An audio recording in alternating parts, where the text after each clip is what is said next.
Assalamualaikum warahmatullahi wabarakatuh. Halo teman-teman semua. Ya, bagaimana nih kabarnya teman-teman semua? Alhamdulillah sehat. Lagi pusing-pusingnya Kak. Semoga kita senantiasa diberikan kesehatan ya. Karena selain kita harus belajar fokus materi, kita juga harus sehat agar bisa fokus dan konsentrasi dalam menyiapkan UTBK-nya nih. Sebelumnya selamat datang teman-teman semua di kursus Kimia Saintek UTBK 2022. Perkenalkan, saya Rafial Badri. Saya merupakan lulusan dari Universitas Negeri Jakarta. Salam kenal untuk teman-teman semua. Oke, kita akan mulai pembelajaran hari ini ya tentang larutan 1, yakni larutan asam dan basa. Ini merupakan materi yang sangat penting untuk dipahami oleh teman-teman semuanya. Sebelumnya silakan teman-teman untuk mengisi daftar hadir ya di link di bawah ini untuk mengisi kehadiran selama proses pembelajaran. Saya lanjutkan, kita akan mempelajari salah satu materi yang setiap tahunnya ada muncul soalnya keluar di UTBK, yakni materi larutan. Nah, untuk diharapkan teman-teman untuk fokus dalam memahami pelajaran ini. Oke ya. Untuk materinya ini ada yang pertama konsep asam dan basa, ya, satuan konsentrasi, perhitungan pH larutan, hidrolisis, buffer, dan pH campuran. Oke, kita pahami dari yang pertama, diperhatikan, yakni konsep asam dan basa. Ya, nah konsep asam basa ini terkait dengan teori yang umumnya keluar ya satu soal biasanya di UTBK. Yang ini pertama adalah Arrhenius. Nah, Arrhenius ini umum ya. Kalau asam ini adalah zat yang melepaskan H+ dalam pelarut air. Jadi dalam apa? Pelarut air. Sementara basa ini adalah zat yang melepaskan OH- dalam pelarut air. Seperti itu ya. Ingat, kalau Arrhenius kata kuncinya adalah dalam pelarut air. Seperti itu. Ya, yang kedua, yakni yang sering muncul. Ini sering muncul, yakni Bronsted-Lowry ya. Nah, Bronsted-Lowry ini menyatakan bahwa asam ini merupakan zat yang memberikan atau mendonorkan proton. Proton itu berupa apa? H+, betul ya. Jadi proton berupa H+. Nah, kemudian basa adalah zat yang menerima atau akseptor proton ya, atau akseptor H+ yang menerima H+ dari asam gitu. Nah, jadi diperhatikan ini reaksinya ya. Reaksi antara HF asam fluorida dengan H2O atau air ya dilarutkan. Nah, kita perhatikan ini reaksinya setimbang ya karena dia asam lemah. HF ditambah H2O. Nah, di sini H-nya ini lepas menjadi H+ dan H+-nya ini diberikan ke H2O menjadi H3O+, sehingga F-nya jadi F-. Nah, kita bisa pasangkan nih HF pasangannya dengan F-. Kita lihat HF ini dia mendonorkan proton, berarti dia sifatnya asam. Sementara H2O dia menerima proton dari HF ya, H+-nya diterima. Nah, jadi H3O+, maka dia sifatnya basa. Maka pasangannya HF dengan F-, kalau HF-nya ini asam, berarti F-nya adalah basa konjugasi. Ya, jadi seperti itu ya. Kita menentukan asam basa konjugasi mana yang asam mana basanya kita bisa lihat dari banyaknya H. Kalau misalnya yang lebih banyak H berarti dia asam. Mudah ya. Oke, kita lanjutkan. Nah, ini juga sering muncul kata-kata amfoter. Mungkin teman-teman juga sudah pelajari. Yang amfoternya adalah zat yang dapat bereaksi atau bertindak sebagai asam maupun basa. Ya, contoh nih ya di soal. CH3COH. Kita tahu CH3COH ini asam. Nah, tapi ada dua nih.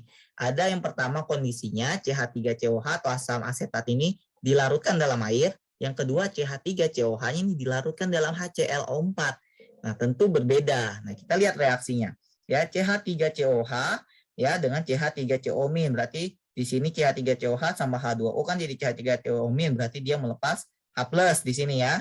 Oke, berarti di sini tindaknya ada asam, ini adalah basa konjugatnya. Oke, H2O berarti menerima, berarti sama H3O+, H2O-nya sebagai basa, H3O+ sebagai asam konjugasinya. Saya lihat di sini H dari CH3COH dan HClO4. Ya. Nah, di sini CH3COH dia menjadi CH3COOH2+, dapat H+ dari HClO4 karena HClO4 ini lebih kuat dia. Seperti itu. Maka yang asam adalah HClO4, jadinya ClO4-.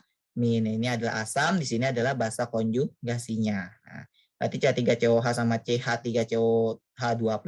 Ini adalah basa, yang ini adalah asam konjugasinya. Good. Sekarang kita lanjut yang ketiga. Nah, ini adalah Lewis. Ya, kalau Lewis ini terkait dengan ikatan kovalen koordinasi. Ya, biasanya munculnya di ikatan kovalen koordinasi. Jadi kalau misalnya kompleks itu dijelaskannya dengan senyawa-senyawa kompleks dijelaskan dengan Lewis. Ya, asam ini didefinisikan sebagai zat yang menerima pasangan elektron. Nah, lihat ini. Kalau Lewis itu kita ingat struktur Lewis yang terkait dengan pasangan elektron kan. Nah, sekarang asam yang menerima pasangan elektron. Sedangkan basa adalah yang memberikan, berarti dia berlebih pasangan elektronnya ya. H3 di sini ya, ada pasangan elektron bebas diberikan ke H+, NH4 plus gitu ya. Maka NH3 ini sebagai basa karena dia memberikan pasangan elektron H+-nya sebagai asam. Nah, sementara yang Celmin ini dia, nah lihat di sini dia punya pasangan elektron, berarti dia basa sifatnya, basa Lewis. Nah, sementara Ag plus-nya asam karena dia menerima dan membentuk ikatan kompleks. Selanjutnya adalah konsentrasi. Nah, dalam larutan. Ini memudahkan dalam perhitungan kimia. Ya, ini kita sudah kenal ya. Jadi teman-teman bisa menggunakan rumus-rumus ini ya. Misalnya molaritas ya. Banyaknya mol zat terlarut dalam 1 liter larutan. Ini ya di highlight 1 liter larutan. Berarti rumusnya ini ya. N per V, gram per ml kali 1000 per V, sama nih rumus untuk yang kalau misalnya ada persen dan rho-nya. Oke, kemudian molalitas. Rumusnya N per P ya dalam kilo. Dan ini rumusnya kalau ada persentasenya diketahui. Oke, selanjutnya persen berat. Nah, ini adalah B per B, berarti gram zat terlarut per 100 gram larutan. Selanjutnya persen volume, berarti volume kan yang digunakan mililiter. Ya, berarti banyaknya mililiter zat terlarut dalam 100 mililarutan. Kemudian bagaimana jika ada 2 larutan konsentrasinya dicampurkan? Maka konsentrasi campurannya gimana? Menghitungnya adalah dengan molaritas campuran. V1M1 ditambah V2M2 per V1 tambah V2. Seperti itu. Kemudian ada ppm, ini untuk part per million. Ya, jadi massa zat terlarut dalam miligram per volume per liter. Sedangkan ppb per billion, ya, maka massa terlarutnya mikrogram per volume larutannya per liter. Kemudian yang sering muncul juga pengenceran, ya ini mudah ya, V1M1, V2M2. Kalau titrasi, kita ingat kalau titrasi itu titik ekivalen biasanya, ya yang dilihat. Berarti titik ekivalennya mol asam sama dengan mol basa. VAMAA, VBMB, ya sampai sini sudah paham ya? Oke. Ini rumus dasar pH larutan ya. Kalau pH-nya sendiri ya, ini dasar kalian harus pahami ya. pH itu min log H+, ya. Ini perumusannya kalian sudah tahu ya. Kalau asam kuat itu dia umumnya sedikit ya. Kalian sudah menghafal ya. Sudah hafal dari asam kuat HCl, H2SO4 dan lain sebagainya ya. Nah, dia terdisosiasi sempurna menjadi H+ ya. Konsentrasinya adalah M asam ya. M dikali A-nya nih ya, dikali A asamnya. Seperti itu. Basa kuat berarti OH- dikali molar basa dikali B indeksnya. Ya, asam lemah ini berarti dia sebagian, dia mengalami kesetimbangan. Jadi akar Ka kali M. Kalau basa lemah berarti akar Kb kali M. Di sini paham ya? Nah, kalau kita ditanya, oh gimana tetapan ionisasinya? Ya, maka tetapan ionisasinya diperhatikan alfanya adalah akar Ka per MA. Nah, kalau basa lemah berarti akar Kb per MA. Ya, derajat ionisasinya berarti tinggal dikuadratkan saja ini ya. Berarti akarnya dikeluarkan, berarti ini A-nya alfa jadi kuadrat. Jadi Ka sama dengan MA kali alfa kuadrat, Kb sama dengan MB kali alfa kuadrat. Seperti itu ya. Ini kalian harus pahami ya. Jadi kalian coba pahami rumus-rumus ini karena ini dasarnya. Karena nanti soalnya biasanya akan direaksikan ya. Tidak hanya satu pH biasanya. Oke, sekarang nah ini yang sering ditanyakan. Bagaimana Kak mengerjakan soal larutan? Ini masuknya hidrolisis apa buffer? Kadang ini mengecoh seperti itu ya. Nah, kita lihat konsepnya dulu ya. Hidrolisisnya adalah reaksi antara salah satu ion garam. Ya, ion itu kan bisa kation yang positif, bisa anion yang negatif. Dengan air membentuk larutan asam atau basa. Atau bisa juga asam direaksikan dengan basa menghasilkan garamnya. Nah, garam ini bisa garam asam, bisa garam basa atau itu seperti itu ya untuk hidrolisis. Nah, nanti yang lemah dia akan terhidrolisis seperti itu ya. Oke. Cirinya adalah asam basa direaksikan, dibuat MRS, maka habis asam basa itu keduanya. Itu cirinya ya dari hidrolisis. Nah, jenis-jenisnya Ini sederhana kan, kalau asam basa kan ada yang kuat, ada yang lemah gitu ya. Kalau asam kuat tambah basa kuat, maka dia tidak terhidrolisis berarti ya. Berarti dia netral, pH-nya langsung 7 gitu ya. Nah, ini jadi tidak masuk nih. Yang kedua adalah asam kuat dengan basa lemah. Mana yang terhidrolisis? Yang lemah, basa lemahnya akan terhidrolisis dengan direaksikan dengan air seperti itu. Nah, asam kuatnya ini akan dominan, akan habis ya, tapi dia akan dominan, sifatnya kan lebih tinggi ya, lebih dominan sifatnya, maka sifatnya akan asam. Maka rumusnya adalah diperhatikan akar KW ya, jadi mainnya K ya. Akar KW per KB kan yang ada KB ya, kali G ini konsentrasi garam kali I kation, atau akar KH kali G kali I kation. Begitu juga dengan asam lemah dengan basa kuat ya. Maka dia yang sifatnya akan basa karena basa yang kuat. Ya, maka OH- adalah akar KW per Ka kali konsentrasi garam kali I anion, ataupun akar KH kayak KW per Ka ini KH ya, sama dengan kali gram kali I anionnya. Nah, kalau ini asam lemah dan basa lemah, maka yang terjadi adalah hidrolisis total ya. Hidrolisis total ya, apabila Ka-nya lebih besar daripada KB maka dia asam, KB-nya lebih besar daripada Ka basa, Ka sama KB-nya netral. Maka kita karena semuanya punya nilai K-nya, ya udah berarti semua hidrolisis total H+, langsung aja. H+ sama dengan akar KW per KB dikali Ka, atau KH-nya ketetapan hidrolisis ya, KH ini ya, sama dengan akar KW per Ka kali KB. Sampai sini paham? Paham ya? Ini kalian bisa gunakan rumus ini ya untuk soal-soal terkait dengan hidrolisis. Ya, jadi kalian tahu kalau hidrolisis itu kalau direaksikan asam basa habis gitu ya. Oke, kalau penyangga ini merupakan larutan yang dapat mempertahankan pH apabila ditambahkan sedikit asam ataupun basa. Sedikit ya, jangan banyak-banyak. Kalau banyak-banyak dia nggak bisa disanggah. Ya, ada kapasitas buffer juga nanti. Cirinya apa? Nah, cirinya ini adalah asam lemah ditambah basa konjugasinya atau garam, atau basa lemah ditambah asam konjugasinya atau garam. Yang bersisa adalah yang lemah. Jadi ada sisanya kalau kalian buat MRS, maka yang sisanya di S-nya ini adalah yang lemah. Nah, kalau udah ketahuan sisanya lemah, langsung masukin cari pH-nya itu pakai larutan penyangga. Seperti itu ya. Paham sampai sini? Paham bedanya hidrolisis dan larutan penyangga. Seperti itu ya. Maka larutan penyangga kan ada dua ya, asam basa. Maka kalau asam berarti asam lemahnya dengan konjugatnya, basa konjugat, atau asam lemah dengan garamnya. Rumusnya berarti H+ sama dengan Ka kali mol asam per mol basa konjugasi, atau mol asam lemah per mol dari garam kali I anionnya. Atau bisa juga basa, berarti kalau basa kita OH- kan ya. Nah, bisa dari basa lemah dan konjugatnya, atau basa lemah dari garamnya. Maka rumusnya adalah KB, kan kalau basa KB ya, OH- sama dengan KB kali mol basa lemah per asam konjugasinya, atau KB sama dengan mol asam lemah per mol garam kali I kationnya. Sampai sini paham? Paham. Oke. Nah, tips perhitungan dalam pembuatan larutan buffer ini nanti soalnya bisa secara langsung. Berarti kalau misalnya ketahuan asam lemah basa konjugasi atau garam, atau basa lemah asam konjugasi, langsung masuk rumus saja. Kalau asam lemah penyangga asam, penyangga asam berarti H+ sama dengan Ka kali mol asam lemah per basa konjugasinya. Seperti itu. Ya, kalau tidak langsung berarti dari asam lemah tambah basa kuat. Dari basa lemah tambah asam kuat ini ya. Nah, maka yang bersisa ada yang lemah yang bersisa. Maka basa konjugasinya yang ini akan habis yang kuatnya ini ya. Maka persamaan reaksinya dibuat MRS, kemudian hitung nilai asam lemah dan basa lemah dan garam terbentuk, lalu masukkan rumus. Jadi MRS yang tersisanya pasti yang lemah, lalu masukkan rumus. Seperti itu ya. Paham ya? Oke, kita lanjut. Nah, ini untuk pH campuran. Jadi kalian perhatikan kalau misalnya ada soal, jadi kalian harus bisa mengidentifikasi mana asam kuat, mana asam lemah, seperti itu ya. Nah, kalau asam kuat kan sedikit ya, asam lemah biasanya itu jelasnya ada ya Ka-nya seperti itu. Sebenarnya juga ada juga asam kuat yang ada Ka-nya. Tapi diperhatikan apa jenis-jenisnya seperti itu ya. Kalau asam kuat basa kuat, kalau yang bersisa asamnya ya jelas dia akan sifatnya asam karena berlebih kan.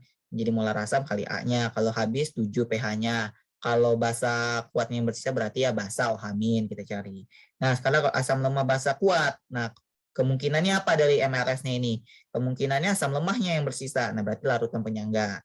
Kalau keduanya habis hidrolisis ya, hidrolisis garam. Karena yang yang menangnya yang kuat berarti OH- kita pakai ya. Seperti itu. Kalau basa kuat yang bersisa ya udah berarti cari pH dari basa yang tersisa itu. Itu.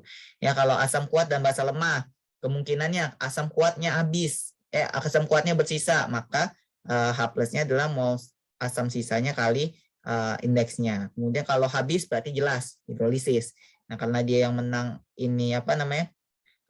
Asam kuatnya maka H+ ya. Nah, sifatnya kan dominan H+. Nah, kalau basa lemah yang bersisa maka dia larutan penyangga basa. Seperti itu kan asam lemah basa lemah yang bersisa pakainya H- seperti itu. Jadi ini kalian bisa dibikin dalam satu pH campuran ini ya, tadi materi-materinya sebelumnya. Ini merupakan acuan dalam memahami larutan asam basa. Oke, mengerjakan ya soalnya. Coba nomor 1 ya, coba langsung kita bahas. Dalam reaksi NH3, spesies BH3 merupakan basa Lewis. Ya, Lewis berarti kita bikin reaksi ininya, dotnya, ya apa namanya strukturnya NH3. N itu kan ada 5 ya. Ya, N5. Nah, ini N ada pasangan elektron bebas ditambah dengan BH3. BH3. Oke. H3 maka dia mendonorkan pasangan elektronnya. Kalau mendonorkan disebut basa Lewis. Kalau berarti BH3-nya adalah asam Lewis. Benar enggak? BH3 ini basa Lewis. Salah ya pernyataannya ya. Kemudian kita lihat sebabnya. Asam Lewis adalah spesies kimia yang menerima pasangan elektron dalam reaksi kimia. Betul. Ya, pernyataannya betul. Tapi berhubungan enggak? Tidak berhubungan. Jawabannya yang D. Seperti itu ya. Oke, lanjut. Nomor 2 nih, soal nomor 2. Oke ya. Nah, di sini asam arsenat adalah asam berbasa 3. Banyaknya ini 20 ml larutan asam arsenat diencerkan sampai volumenya 200 ml yang ada pengenceran. Lanjut. Larutan ini digunakan untuk menitrasi. Nah, kaki untuk mengetahui konsentrasi nih. 50 ml larutan ALH3 0,4 molar dengan indikator bromtimol biru. Oke. Nah, kalau titrasi langsung aja kita fokusin nih titik akhir titrasinya saat asam arsenatnya 50 ml, maka konsentrasi awal asam arsenat gimana? Jadi paham ya maksud soal konsep ini. Kita punya larutan asam arsenat, kita tulis saja AA. Ya, asam arsenat ini diencerkan ya dari volume awalnya ini 20 mili diencerkan pakai air gitu ya, larut air jadi 200 mili. Nah, kita disuruh cari ini nih konsentrasi awalnya ya, konsentrasi X awalnya gitu ya. Nah, kemudian dia untuk mengetahuinya dititrasi dengan AL2 ALOH 3 kali, ALOH 3 kali. Di sini konsentrasinya 0,4 molar, volumenya 50 mili ya. Berarti kalian bisa cari ini ya molnya ya. Berarti sama dengan 5420 milimol. Seperti itu ya. Oke. 50 mili ALOH 0,4. Terus apalagi? Nah, maka pada saat hasil titrasinya ya diperoleh volume asam arsenatnya adalah 50 mili. Nah, maka kan dia punya konsentrasi asam arsenat yang setelah diencerkan ini ya. Maka kita cari yang ini dulu. Ya, kita cari yang ini dulu. Udah dapat yang ini baru nanti kita ke belakang ya ke yang ini asam arsenat awal. Oke, nggak apa-apa. Mudah ini. Berarti pakai titrasi dulu ya, menggunakan titrasi. Ya, titrasi rumusnya apa? VA-MAA, VB-MBB. V-nya berapa? 50 mili. M-nya berapa? 0, belum ada ya M-nya. M molar asam ya, dikali A-nya berapa? A-nya 3, berbasa 3, berarti A-nya 3. Ya. VB-nya tadi berapa? 50. Ini 0,4 molar. B-nya 3. Udah nih sama-sama 3 sama 3, 50 mili, maka molarnya sama dengan 0,4 molar. Ini untuk setelah diencerkan. Maka sebelum pengenceran kita gunakan rumus dari V1M1 sama dengan V2M2. V1-nya berapa? V1-nya ini adalah tadi awalnya berapa? 20 mili ya. Kali molaritas satu yang kita cari, V2-nya menjadi 200 mili dikali konsentrasinya 0,4 molar.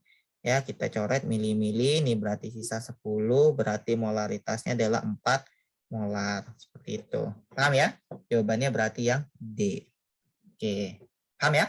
Oke, lanjut. Nah, di sini untuk yang nomor Oke. Nomor 3. Di sini perhatikan. Soalnya adalah untuk memperoleh larutan dengan pOH sama dengan PKB. Wah, udah ada pOH, PKB nih. Berarti dia nih adalah buffer ya. Karena kan nanti ada hubungannya ya. Coba kita lihat dulu. Nah, di sini ada KB-nya juga. Udah jelas ini ya. Ini buffer ya. Karena dia OH- nanti kan rumusnya OH- sama dengan KB kali mol basa per mol asamnya. Nah, nanti pOH sama dengan PKB. Nah, kita bisa otak-atik di situ. Oke, ditambahkan HCl 0,1, tambahkan 100 mili, konsentrasi segini, maka volumenya berapa? Seperti itu. Yaudah, kita lihat pOH, PKB berarti udah jelas ya. Dia kalau ada pOH sama dengan PKB atau pH-nya sama dengan pKa, itu jelas dia buffer ya. pH-nya sama dengan pKa, dia adalah larutan apa tadi? Buffer atau penyangga. Nah, kita ketahui sendiri penyangga itu apa OH-. Sama dengan KB dikali mol ya, mol N ya, N mol basa per mol asam konjugasinya. Seperti itu ya. Nah, sekarang OH- sama dengan KB ya. Maka kalau supaya jadi pOH sama dengan PKB, maka ini harus satu ya, gitu ya. Jadi gini, kan OH- sama dengan KB.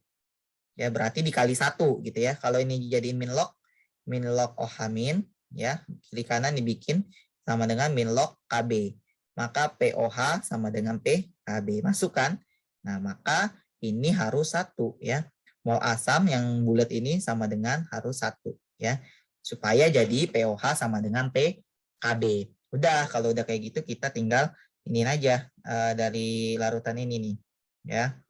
Nah, kita cari molnya. Dari CH3 NH2 ya. Di sini 0,2 molar, 0,2 molar. Terus apalagi 100 mili. Ya, berarti 20 ya. Ininya ya 20 milimol. Langsung aja ke reaksinya. Reaksinya adalah CH3NH2 ditambah dengan HCl menjadi apa?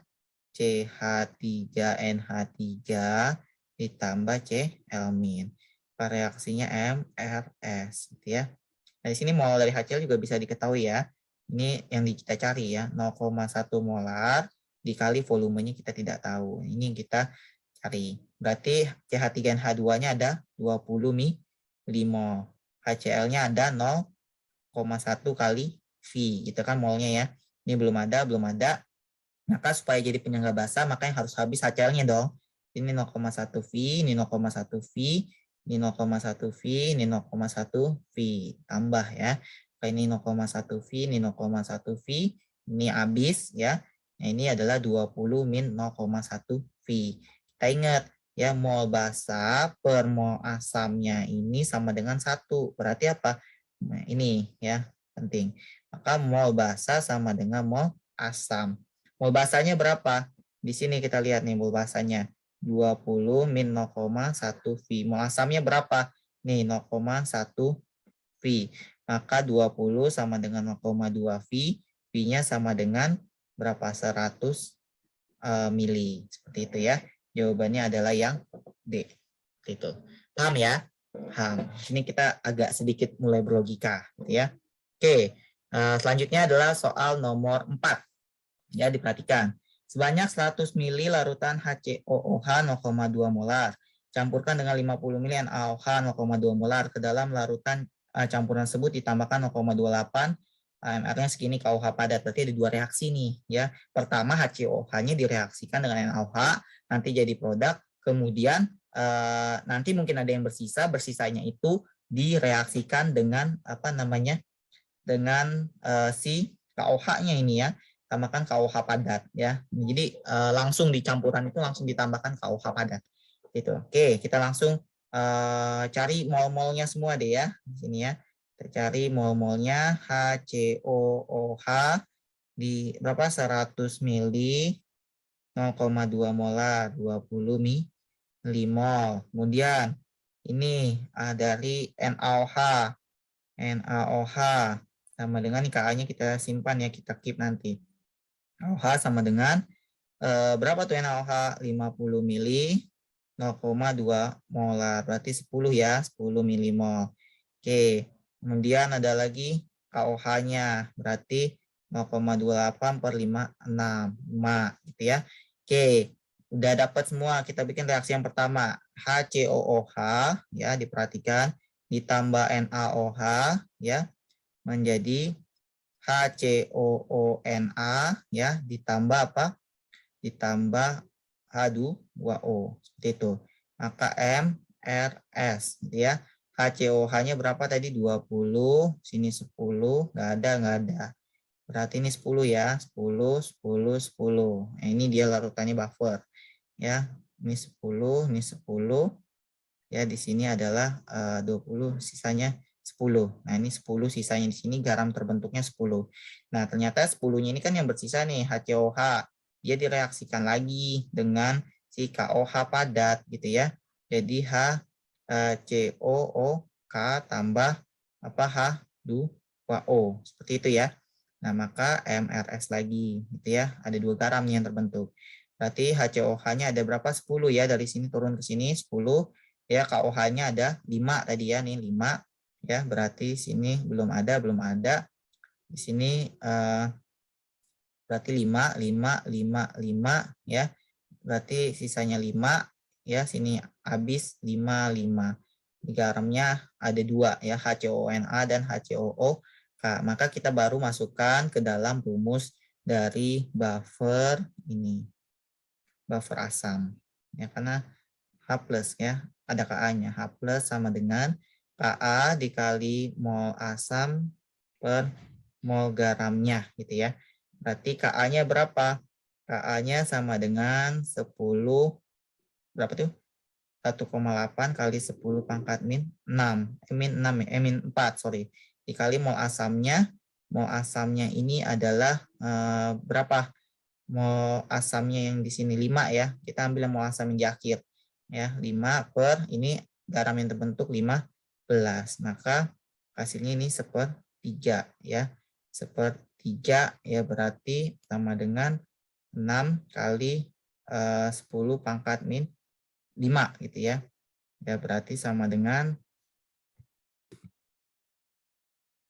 5 molar, berarti pH-nya sama dengan min log dari 6 kali 10 pangkat min 5 sama dengan ya langsung ya 5 min log 6. Jawabannya yang A. Seperti itu. Ya, dipaham ya untuk apa namanya terkait dengan nomor 4 ini, terkait dengan larutan buffer. Seperti itu. 5 min log 6 A jawabannya. Oke. Oke, terakhir. Nomor 5. Nah, menarik ini. Soalnya lumayan. Teori tapi kita analisis. Al3 plus dehidrasi dalam air bentuk kompleks. Sudah jelas. Kalau bentuk kompleks kita langsung gunakan Lewis. Gitu ya. Nah, langsung aja manakah pernyataan bahwa ini yang benar. Nah, berarti yang ada konjugatnya salah. Gitu ya. Nah, ini salah konjugat. Ini konjugat juga salah. Berarti bukan B, bukan D. Pada semua apa nih? Yang A, ALH2O 6,3 plus bertindak sebagai basa Lewis. Nah, 3 plus ini kan OH min yang menjadi donor dari donor elektronnya, pasangan elektron. Maka dia apa namanya bertindak sebagai asam. Ya, ini salah. Terus pada semua reaksi H2O bersifat basa. Betul ya, karena H2O punya pasangan elektron kan. Sini H2O coba dibuat ini strukturnya H2O kan ya. Dia punya pasangan elektron. Nah, dia akan mendonorkan kepada masing-masing satu-satu nih. Pas semuanya bersifat basa. Betul ya. Nah, berarti yang D jelas salah. Tapi kita coba cek. Amfiotrotik ini sama dengan unwater ya. LH2O 4 kali OH2 plus. Berarti yang mana tuh? Nah, ini ya. Nah, ini kan dia asam ya, dikasih H2O. Ini juga dikasih OH min. Dia sifatnya asam. Bukan amfiotrotik. Dia nggak bisa basa. Berarti salah. Berarti jawabannya adalah yang C. Seperti itu ya. Paham? Paham. Oke, good. Jadi itu untuk hari ini. Apakah ada pertanyaan yang bisa kita diskusikan lebih lanjut? Oke, cukup. Ya, terima kasih semuanya atas semangatnya untuk belajar hari ini. Silakan bagi teman-teman ingin bertanya ataupun lebih lanjut, silakan untuk kontak saya. Terima kasih. Kurang lebih yang mohon maaf. Tetap semangat untuk UTBK-nya sebentar lagi. Dan sampai jumpa ke pertemuan selanjutnya. Sekian. Assalamualaikum warahmatullahi wabarakatuh.